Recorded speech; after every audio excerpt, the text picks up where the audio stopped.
pretty soon we discovered people aren't actually getting the message that we have a completely different message, that we have a very fresh message for police people. And so a colleague of mine, in his frustration at some point, he said, we need more activist communication. And I was like, wow, I went on fire. My head went on fire. What could that mean? And I started creating mood boards. And pretty soon we started translating these mood boards to real communication tools. And this is what we started doing. So if you look in this corner, those were old cigarette vending machines that we bought on eBay. And I asked the designer we work with to come up with a look. And we pinned the story machine, the cigarette vending machines, and turned them into story machines. And we did interviews with lots of the police people about the change that was in them, that they were going through, but also the struggles they had within the national police. And then at some point, we decided we wanted to make little activist magazines with the police people, and we wanted to put them in these story machines. But actually, it turned out that when we invited these police people to a workshop to make the activist magazines, this was a little bit too ambitious. But it pretty soon turned out that they were really good at making activist posters. So we had a workshop in which we we were making these, offering police people to make these posters about their frustration, but also about their inspiration in the change movement they were going through. And that is actually how this first poster wall came to existence.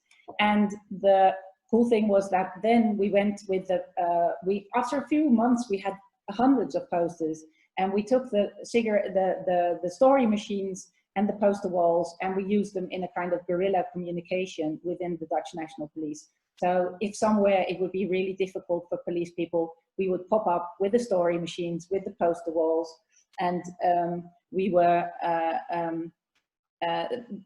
had people with us, colleagues who could share the story of our movement. So that is how it first came to be, the poster wall. And this is about a year and a half later, when the German retailer Chibo, they produce coffee and supermarket products, they asked me to do a poster workshop for the WE program.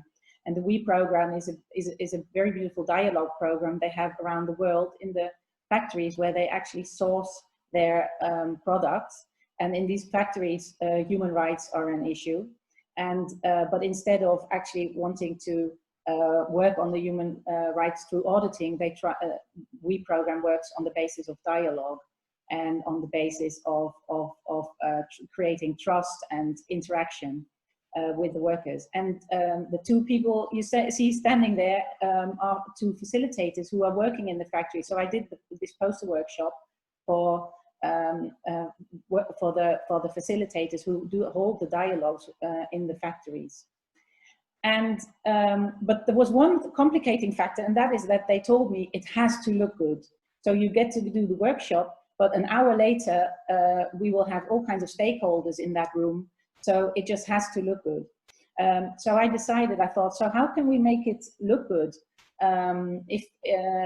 You know, and I thought, well, if we do it in a tight color palette, then it doesn't really matter whatever happens there, whatever people do, it will look good. But the beautiful thing is they created amazing things. As you can see, it was really, really beautiful what they created. And it turned out to be so powerful because these facilitators I was doing the poster workshop with, they work in factories all around the world. And what happened is they actually took the poster workshop with them back home to the factories. And this picture is where you see, this is a factory in Bangladesh. It's actually a really big garment factory with over 7,000 workers. And they did the poster workshop with a group of workers there in the factory. But the interesting thing is they added something onto it. So they did the poster session, but afterwards the workers went on a parade around the factory to show their colleagues the posters and also to explain what was on them, which I think has probably to do with illiteracy. that they had to explain what was on the posters.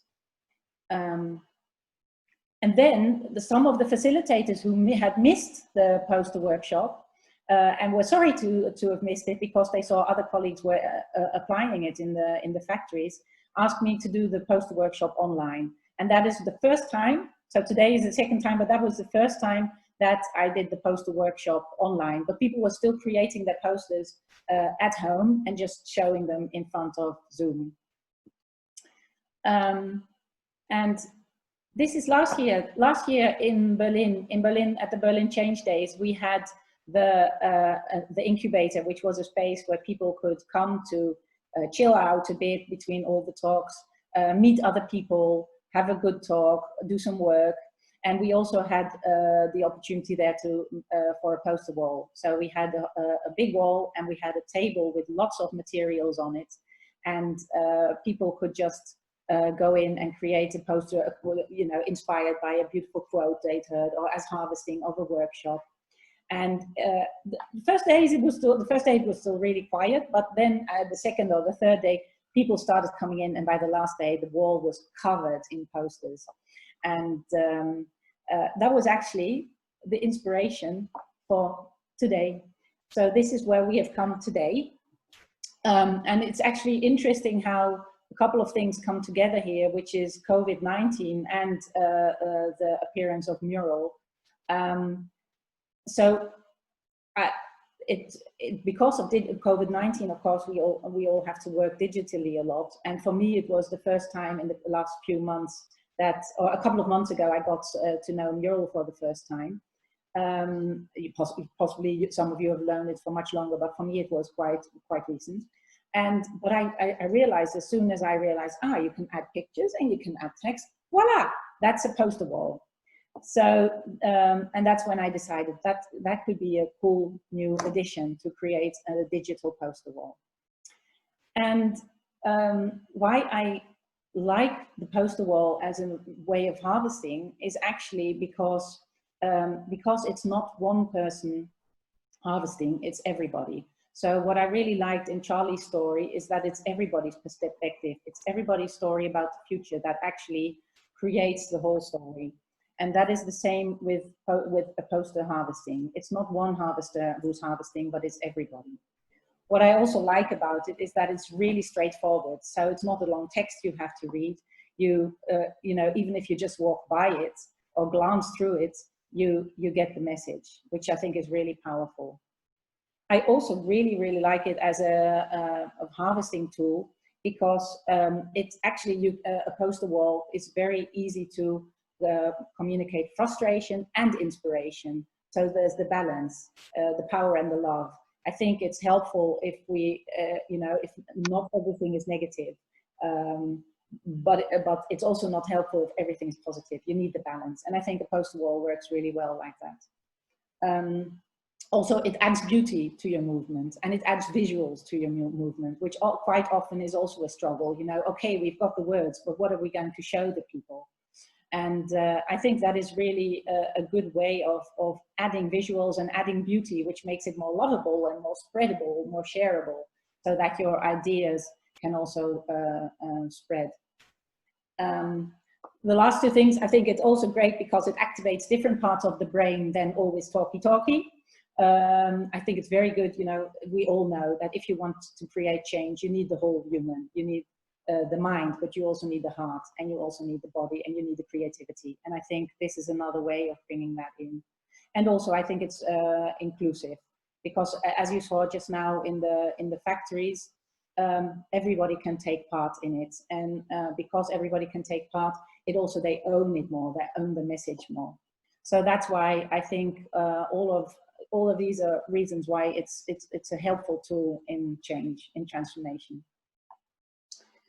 So today I'm going to ask you to create a poster wall like this, not alone. What are we going to do is the next thing we're going to do after the instruction, and it's quite a long instruction, so I would please bear with me. We're going to take it slow and step by step, and there's also colleagues here to help you. But we have a little bit of an instruction to go through. But what are we going to do? In a moment, after the instructions, we're going to go in breakout groups. And this is to avoid that we're all in one mural going on top of each other and going nuts. So we have about 10 breakout groups. So let's see, there's how many participants now left? I thought I could see, but I can't see. 52. Sorry? 52.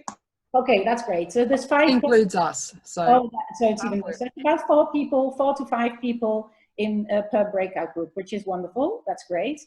What I'm going to ask you is to harvest today. Harvest what you heard in the talk of Charlie that you really want to keep, that you want to hold on.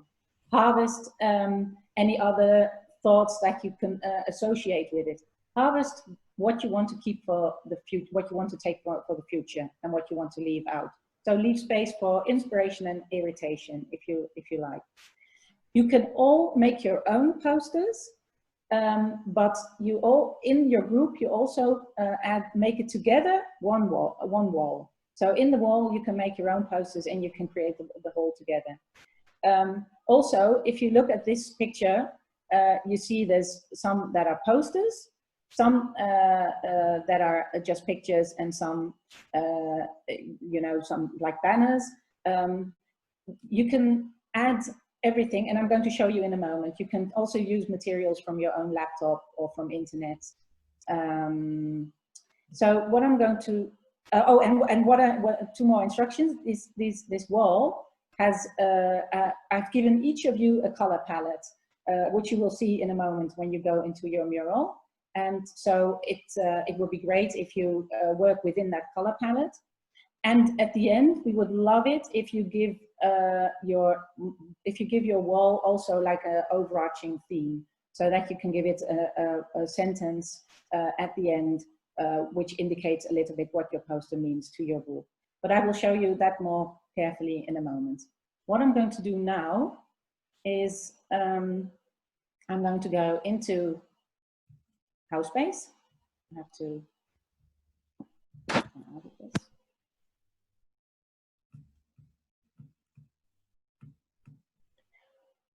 Are you still with me, everybody? Because it's quite a talk.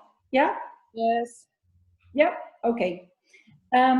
Okay, so in a moment, when you are sent to your breakout group, you will try to memorize the number of your breakout group while you're being zapped away, because your breakout group corresponds to the mural, to your poster wall.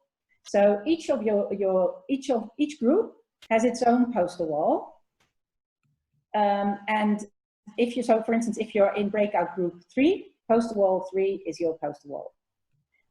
What you do is you click this link, which says join the poster wall here. You click that.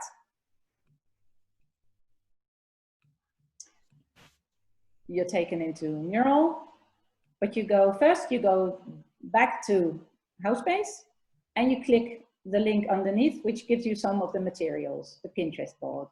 You click that too, and it opens up the Pinterest.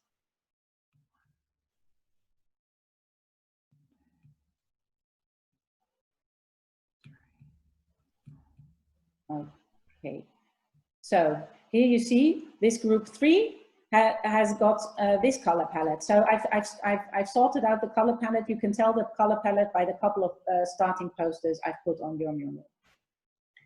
Then for the moment, I'm going out there now, because I'm going to show you a little bit on mural, about mural.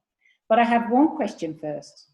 Who of you is experienced in mural? Will you please rename yourself in the, do you know how to rename yourself? If you go into Zoom, if you go to your own picture, if you go to the top right hand, there's 3 dots. If you click those dots, you can you find a menu, and you see halfway down you see rename. The people who are really experienced in, or who are experienced in mural, will you please rename yourself into M- and then your name. This is important for us to be able to distribute the people with experience in mural among the groups, so that it's a little easier for people who have little experience with mural. I think I see a hand up, or not. Uta, did you raise your hand? No, I don't think so. Okay, so did you put in M minus, the people who, yeah? Okay. So what I just want to show you in mural is how mural operates. And the most important part to start with is this left-hand corner, which is your navigation. So if you look at that, you see the rectangle, the big white rectangle, which is the whole of your piece of paper or your wall, if you want, today it's your wall. The green box inside the rectangle is actually what you're seeing in your screen at the moment. And the bar on top of that is your zoom in and your zoom out. That's easy. And this button next to it with the little hand, you click it and you can move your paper or your wall in our case. And if you click it again, you go into editing mode. Once you're in editing mode, you can go to the left-hand side to your editing tools. And one that is, I actually think the most important is the top box where it says text. You can, I need to shift this. You can take out a piece of a post-it note like that and another one like that. And I like to add them to the two of them together because they immediately look like a poster. Mind you, the post-its, they come out really small. So you have to really... Esther? Yes? One question, people are asking if they really have to create an account to go inside. I thought they can just hop onto it. Sorry, create an account for what? To join the mural right now. The question is, do they have to create an account? We thought they just hop on, right? They should, yeah, they can just get in through the link. Yeah, you don't need to create an account. Okay, so you take the other one, and that way you've created your first poster paper. If you click up here, this is an important one, that's your text box. You can drag it over. It also appears really small, so quickly add some size to your letters to make the box bigger. And I would say make them white. Oh, we need to make them all white. So that you can at least see your title, drag it in. And that's the way you can create your text. Then another really fun part of the poster is, of your toolbox is the icons. You can click them. You can drag them into your poster. Also, again, it's really small when you drag it in, so you have to enlarge it and make it white or whatever color you need it to be. And that's your first poster with a better title, with a better text, of course. Then other things you can add are images. So the cool thing about Mural is you can actually go and look for your images while you're in the program. So if I would think, oh, I would like to add some Banksy, I can just type in Banksy, loads of pictures will appear, I drag them bigger, and I've added it to my poster wall. I can also import images from my computer, from Dropbox. And we also opened the Pinterest, and that's another place where you can find many pictures, which you can just click on, copy the image, go back to Mural, and paste. And I must say, in Mural, you paste through Command V, like in Google Docs. You add your picture, and that way you are creating your poster wall. You zoom out a little, you can look at it better. So that was all of the instruction. I hope.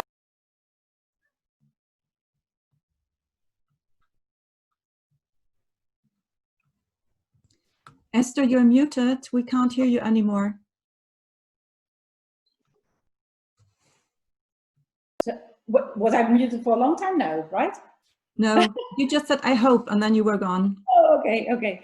I was just going to say, I'm going to stop sharing for a moment so I can see you, because I feel a bit isolated from you all. I hope you're still there. I hope you're still with me with all the instructions, because it was quite a long trip of instructions. So I hope you feel confident to go into your groups. As I said, there are many among us who have experience with Mural, and we will weave into the groups in and out to help you along. We will, in first place, try to distribute them evenly over the groups, and if necessary, we can weave in and out. So, are there any questions for now? No? Great, wonderful. Okay, then I'm going to send you into the breakout groups and wish you a lot of fun creating your poster walls. Karen? Yep. I'm just making, because a couple of people are moving around, so I'm just readjusting. And maybe Uta was asking the theme. Yeah. About harvesting. It's about harvesting what we heard and what we felt, right? Yes, what you heard, what you felt in Charlie's talk, and what and with a kind of overarching question: what do you want to bring to your future? Oh, and actually, I forgot to show you one more thing, which I think I did tell you, is try as a group also to give you a theme to your poster wall and add it in a text to your poster wall at the end. okay. Where's the link for Mural? Is that in house space? It's all in house space. Yep. Great. And your group number corresponds with your poster wall number. Breakout number. Yeah. So there are 9 groups, okay, of 3 to 4 people. And So we are coming to an end, and there is a quote from Hermann Hesse, and it says, "Magic dwells in each beginning. Jedem Anfang wohnt ein Zauber inne." And as a friend of us, Mary Alice Arthur, always says, there is a beginning, there is a middle, and there is the end to a process, but there is also a beginning, a middle, and the end to all of them. So now we arrive to the ending of the beginning. Thank you to all of you for being here in this room with us until the very end and witnessing the starting of our change makers journey. And we do hope that many of you feel like going on and joining our change makers community on this journey until November or whenever. So we have one more goodbye ritual for you prepared, and for this I will hand over to Esther again. Yes, thank you very much, Annette. I just wanted to do with you, we wanted to do a checkout, and there can only be one checkout, I think, after creating activist poster walls, and that is to choose your favorite activist gesture. So whether it's that or peace, and we're just going to sign out with our favorite gesture. And we would like to ask you to make the gesture close to the screen so we can have a really nice snapshots of all the activist gestures. So there we go. 3, 2, 1.